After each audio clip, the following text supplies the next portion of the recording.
Let's say you have a 2008 and up Suzuki SX4, the SUV type, and the arm console broke, and you know you want to try to repair it the easiest way as possible.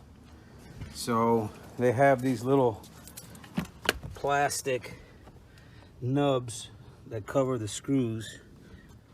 You just pop them off, right, just like that, and you unscrew those. Let me unscrew them. Get as difficult as possible. So I believe this is a T20.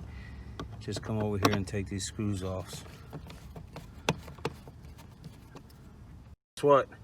You don't have this problem no more because there's already a cup there. So this is just an add-on. So I would put the screws back on, right?